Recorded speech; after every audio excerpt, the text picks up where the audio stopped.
is the King who conquered the grave. Worthy is the Lamb who was slain. Worthy is the King who conquered the grave. Worthy is the Lamb who was slain. Worthy is the King who conquered the grave. Worthy is the Lamb who was slain. Worthy, worthy, worthy. Oh, this is amazing grace. This is unfailing love. That you would take my place. That you would bear my cross. You would lay down your life. That I would be set free. Oh, Jesus, I sing for. This is amazing grace. This is unfailing love. That you would take my place. That you would bear my cross. You would lay down your life. That I would be set free. Oh, Jesus, I sing for all that you've done for me. That's why we sing, Lord. All you've done, all you do, Jesus.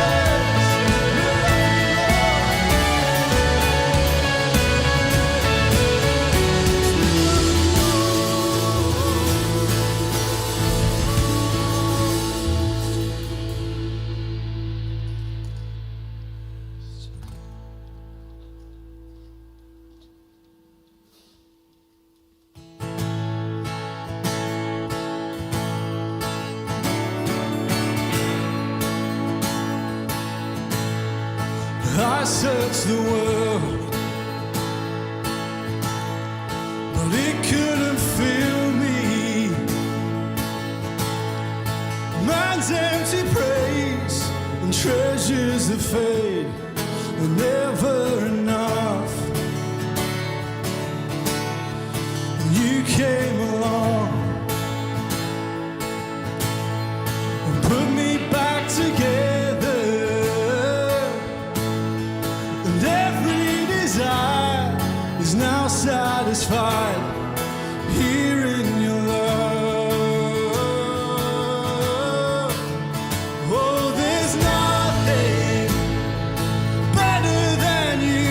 Lord, there's nothing better than you. Oh, there's nothing. Nothing is better than you. Yes, nothing is better, Lord.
Christ alone, my hope is found.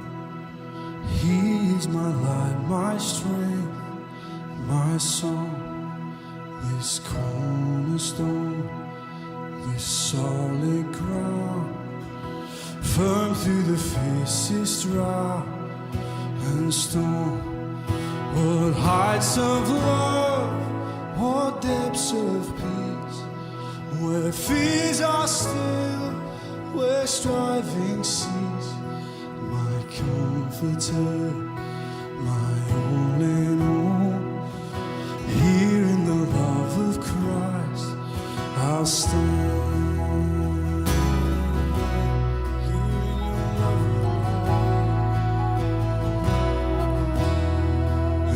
Christ alone, who took on flesh, fullness of God in helpless babe. This gift of love, the righteousness, scorned by the ones he came to save. Till on that cross, as Jesus died, the wrath of God was satisfied. For every sin on him was laid, and here in the death of Christ I live. Sin or death I can live.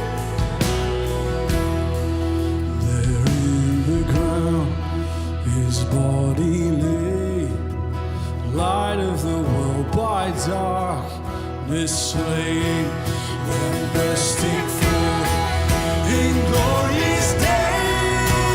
Up from the grave he rose again, and as he stands in victory, sin's curse has lost its grip on me.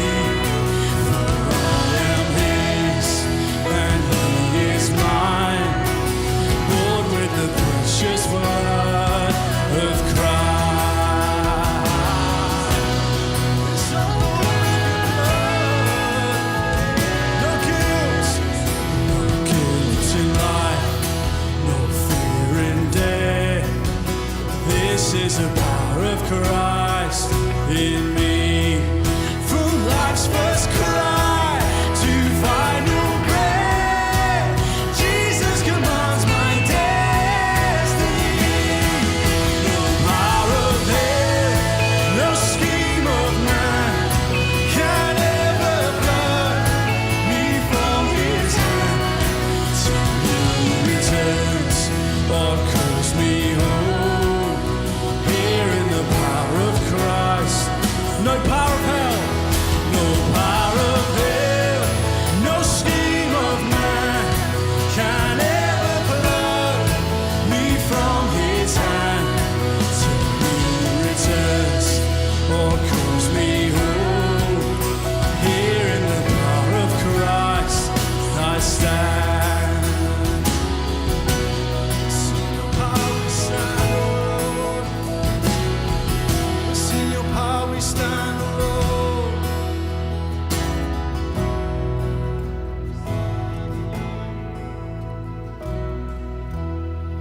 No power of hell, no scheme of man can ever pluck me from his hand.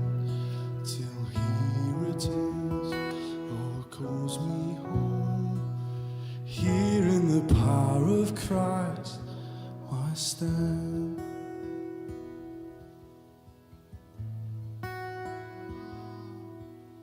In your power we stand,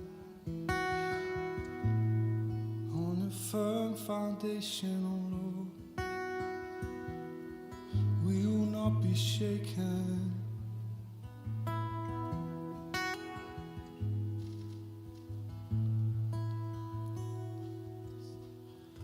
Let us become more aware of your presence. Let us experience the glory of your goodness. Let us become more aware of your presence. Let us experience the glory of your goodness. Let us become more aware of your presence. Let us experience the glory of your goodness. Let us become more aware of your presence. Let us experience the glory of, let us become more aware of your presence. Let us experience the glory of your goodness. Let us become more aware of your presence. Let us experience the glory of your goodness. Holy Spirit, and Holy Spirit, you are welcome. Come flood this place and fill the atmosphere. Your glory, God, is what our hearts long for. To be overcome by your praise. Holy Spirit, and Holy Spirit, you are welcome. Come flood this place and fill the atmosphere. Your glory, God, is what our hearts long for. To be overcome by your presence,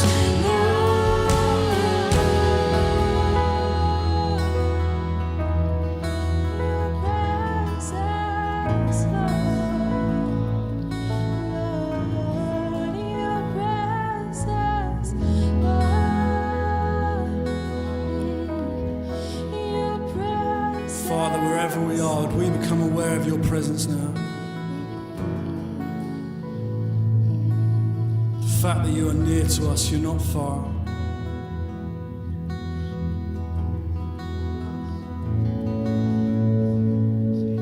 The curtain is torn. You're here by your Spirit, God. Wherever we are, you're here by your Spirit.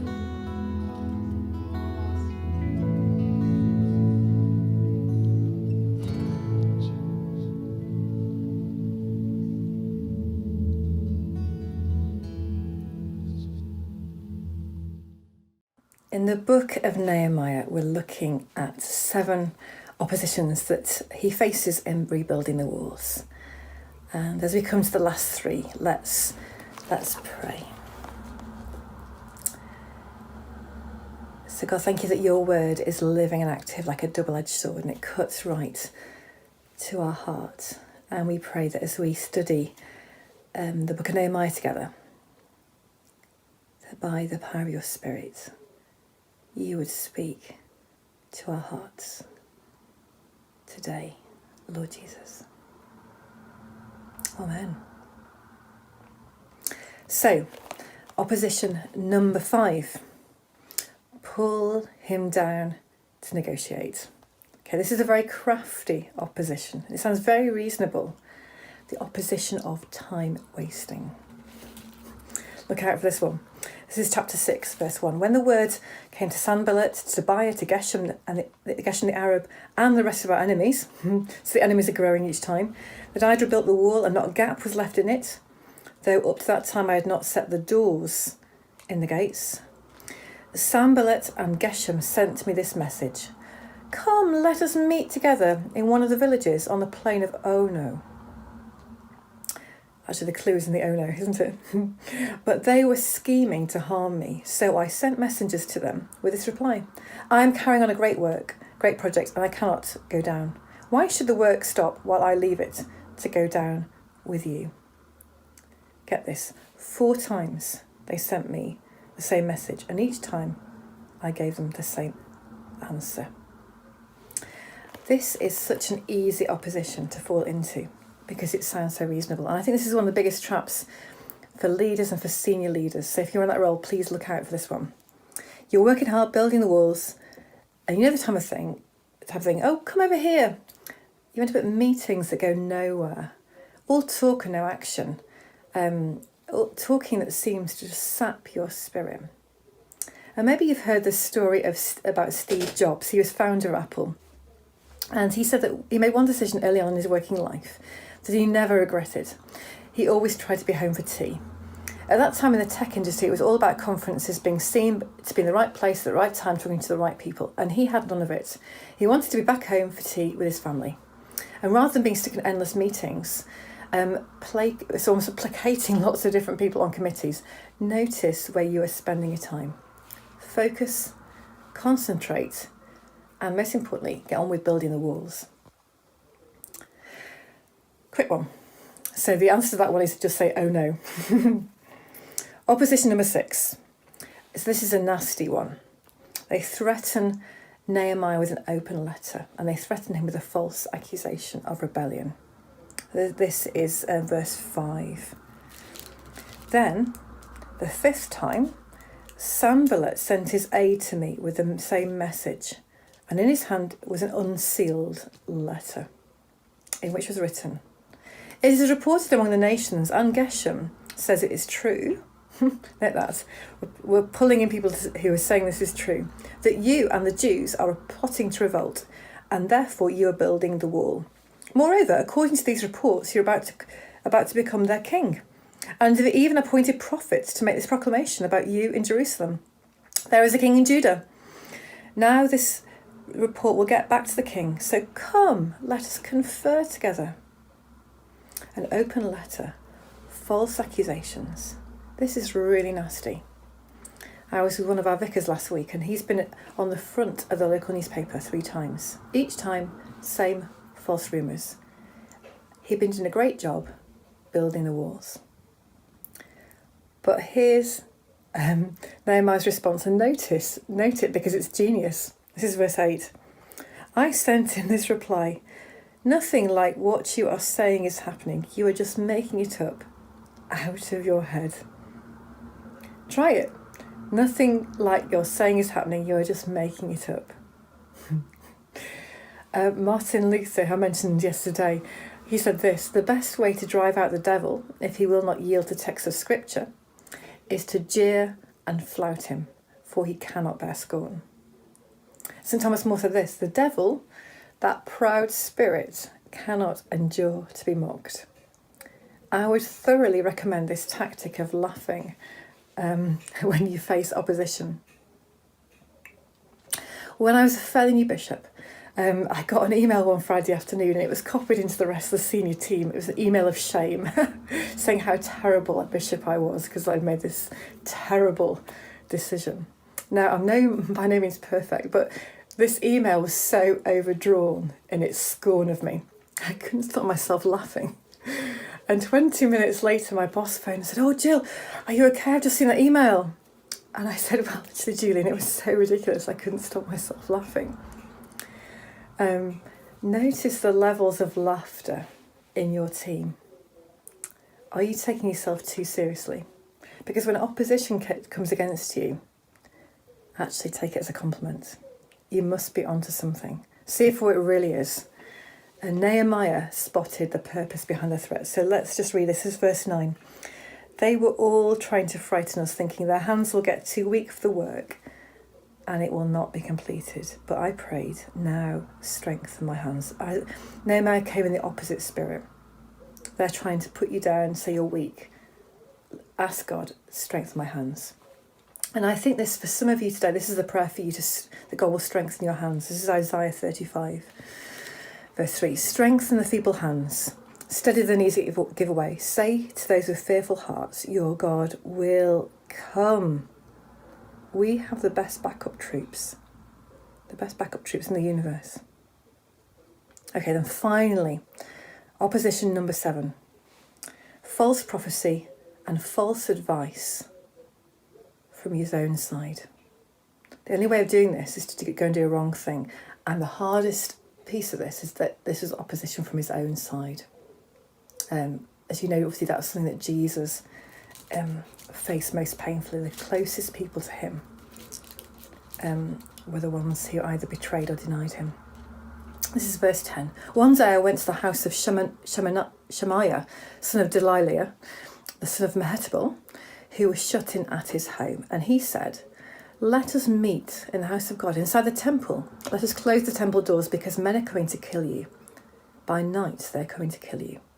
But I said, should a man like me run away? Or should one like me go into the temple to save his life? I will not go. I realised that God had not sent him, but that he had prophesied against me, because Tobiah and Sanballat had hired him. He'd been hired to intimidate me so that I would commit a sin by doing this, and then he would give me a bad name to discredit me. Nehemiah knows that according to Jewish law, he shouldn't shut himself in the temple. Should I run away, go opposite to the command of God to save myself? Nehemiah is obedient to the word of God, and then he realised it was false information. People had been hired to intimidate him. And Nehemiah's character was such that it had been built strong already. And in that moment of testing, he was obedient to God. And this is the final peak moment of opposition. And what is tested is obedience. And please, please, please note this, because we don't often talk about obedience. We often talk about anointing, don't we? Lord, you anoint me for this new work, this role, this, that, the other. But unless we work out our anointing with obedience, then all the plans and visions and gifts we have will come to nothing. What do I mean by this? Well, for example, Saul was anointed by God as king, but he wasn't obedient. He kept disobeying God. In fact, on the day of his announcement, his public announcement, he was hiding in equipment. And with Saul, you see this repeated pattern of disobedience. And in the end, God just moves on. God's purposes move on. And Samuel anointed David instead, the lowly shepherd boy, a man after God's heart. God is looking for men and women, teenagers and children who are obedient, who aren't just interested in being filled with the Spirit at the latest conference or church event. He wants people who will keep in step with the Spirit. That's Galatians chapter 5.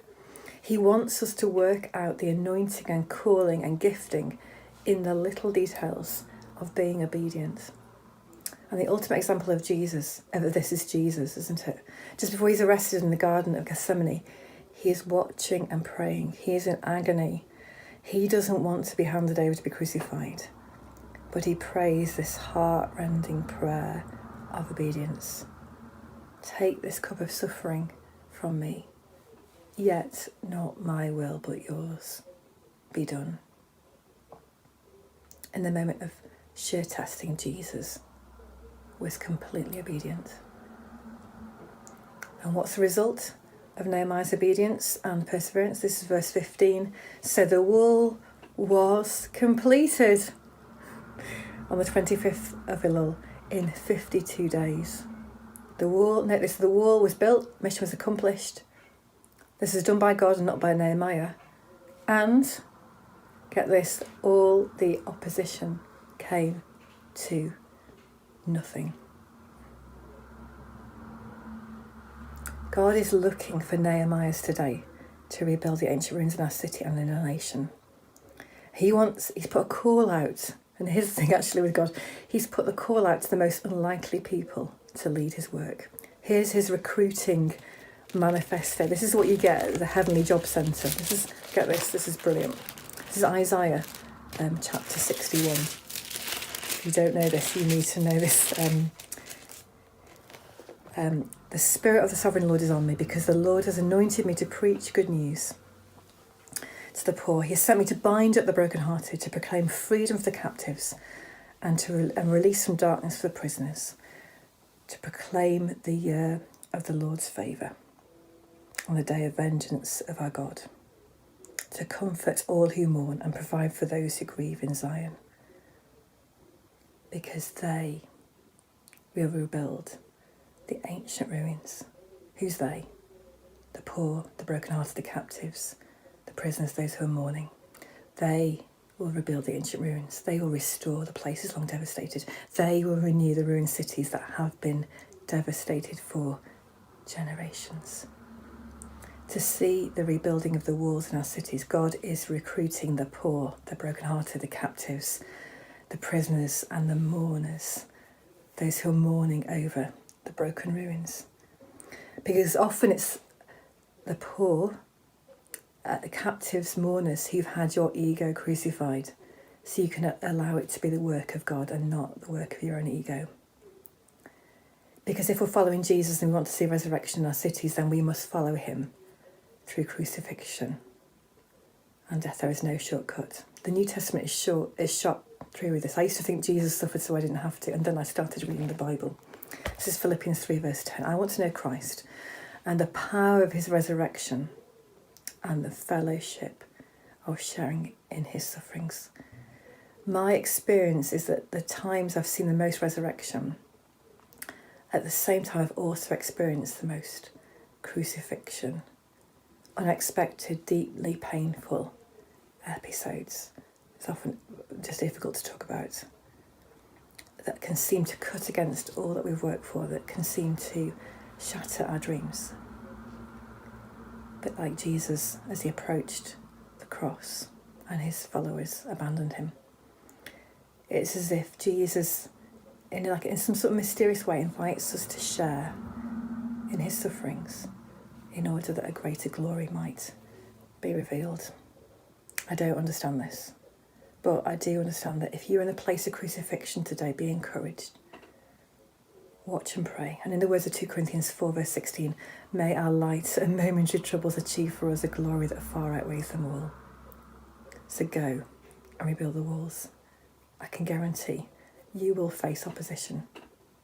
And I hope that this time together in the book of Nehemiah has given us 7 textbook cases of opposition to look out for. And there's no shortcut to resurrection.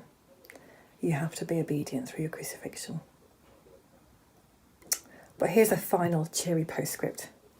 When the walls are built, Nehemiah gathers everyone together and gets Ezra. He's got a book in himself as well, so read that too. To read the book of the law from daybreak to noon. This is in chapter 8. And then the teachers explain the word to them. And then he sends everyone off to parties. This is chapter 6, verse 10. Go and enjoy choice food and sweet drinks. Do not grieve, for the joy of the Lord is your strength. Laugh at the opposition, because in the end, opposition comes to nothing. And like Nehemiah, may the joy of the Lord be your strength. So let's pray.